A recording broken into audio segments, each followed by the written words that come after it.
दोस्तों, आज मैं आपको एक ऐसी चीज़ के बारे में बताने वाला हूं जिसका सिर्फ आधा चम्मच रोजाना खाना खाने से पहले अगर आप ले लेते हैं तो इससे आप बड़े ही आसानी से अपने ब्लड शुगर को कंट्रोल में रख सकते हैं।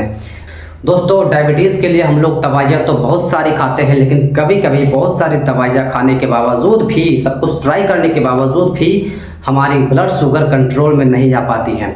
क्या आपने कभी सोचा है कि ऐसा क्यों होता है?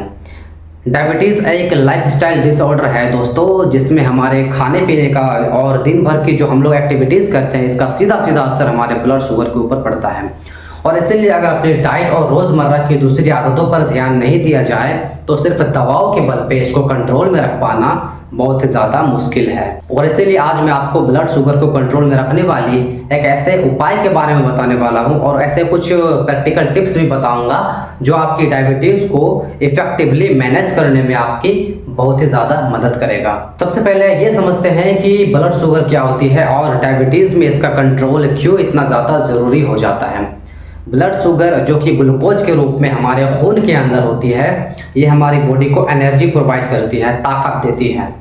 जब हम कुछ खाते हैं या कोई चीज़ पीते हैं तो हमारी बॉडी इसमें मौजूद कार्बोहाइड्रेट्स को ग्लूकोज में तब्दील कर देती है और ये ग्लूकोज ब्लड में चला जाता है ताकि हमारी जो बॉडी है इसके सभी ऑर्गेन्स इस ग्लूकोज को एब्जॉर्ब कर सके और एनर्जी को प्रोड्यूस कर सके। अब हमारे ऑर्गेन्स को ये शुगर अपने अंदर एब्जॉर्ब करने के लिए दोस्तों इंसुलिन नाम की एक हार्मोन की ज़रूरत पड़ती है, जो कि इस शुगर को हमारी बॉडी के छोटे छोटे सेल्स के अंदर दाखिल होने के लिए मदद करता है।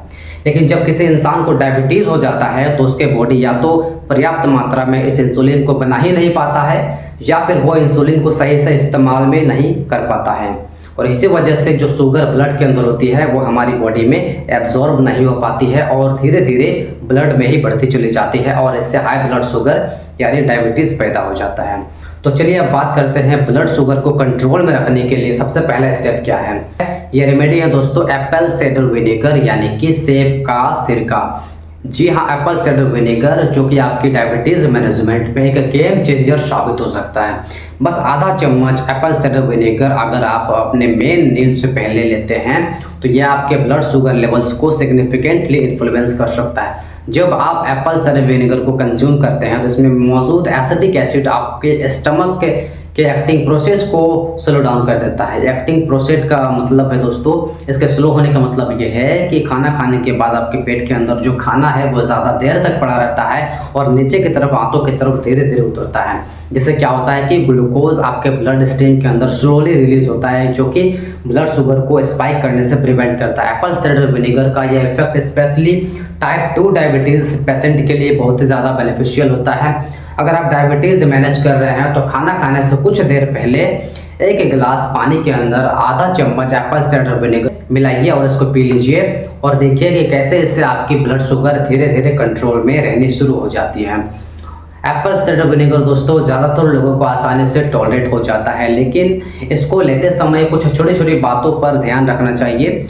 वो है कि एप्पल साइडर विनेगर को हमेशा पानी में मिलाकर ही इस्तेमाल कीजिएगा, अदरवाइज इससे दांतों का जो एनिमल होता है वो ख़राब हो सकता है और आपके गले के अंदर खराशी भी हो सकती है, क्योंकि ये बेसिकली एक तरह का एसिड ही है।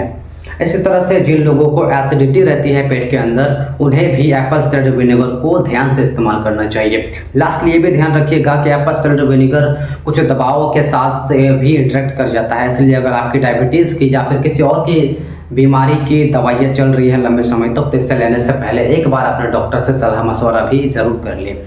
दोस्तों, वैसे तो हर एक बीमारी में मैं हमेशा कहता हूं कि जितना ज़रूरी इलाज करना है उतना ही ज़रूरी अपनी डाइट और लाइफस्टाइल का ध्यान रखना भी है। लेकिन जब डायबिटीज़ की बात आती है तो इस बात का जो वज़न है, जो इम्पोर्टेंस है, वो और भी ज़्यादा बढ़ जाती है, क्योंकि डायबिटीज़ में अपने आप का, अपनी दिनचर्या का, अपने डाइट का ध्यान रखना दवाई लेने से भी ज़्यादा इम्पोर्टेंट है। लेकिन अफसोस की बात यह है दोस्तों कि हम में से ज़्यादातर लोग डायबिटीज़ या और भी किसी बीमारी के लिए 100% डॉक्टर के द्वारा दी गई दवाइयों पर ही डिपेंड रहना चाहते हैं, और यही वजह है कि कुछ टाइम के बाद ये दवाई जो है बेअसर हो जाती है और अंदर ही अंदर आपको नुकसान पहुंचाना स्टार्ट कर देती है। तो यदि आपको डायबिटीज़ है तो जो भी मैंने आपको इस वीडियो के अंदर बताया है वो आपको फॉलो करना है। अगर इसको फॉलो कीजिएगा तो बहुत ही ज़्यादा बेनिफिट आपको मिलेगा, तो आपका जो डायबिटीज़ है वो बहुत ही ज़्यादा कंट्रोल हो सकता है नेचुरल तरीके से। तो दोस्तों आज तक के लिए इतना ही। मैं आपसे फिर मिलूंगा एक नई वीडियो में नए टॉपिक के साथ। हंसते रहिए, मुस्कुराते रहिए, रोज कुछ न कुछ नया सीखते रहिए, क्योंकि आप हमेशा रहें स्वस्थ। Thank you. दोस्तों अगर हमारा वीडियो अच्छा लगा हो तो हमारे चैनल को लाइक और सब्सक्राइब जरूर कर दें। साथ ही साथ बेल आइकन को प्रेस कर दें ताकि मैं इस तरह का वीडियोस जब भी बनाऊं तो सबसे पहले आप तक पहुंच सके और आप देख सकें। Thank you.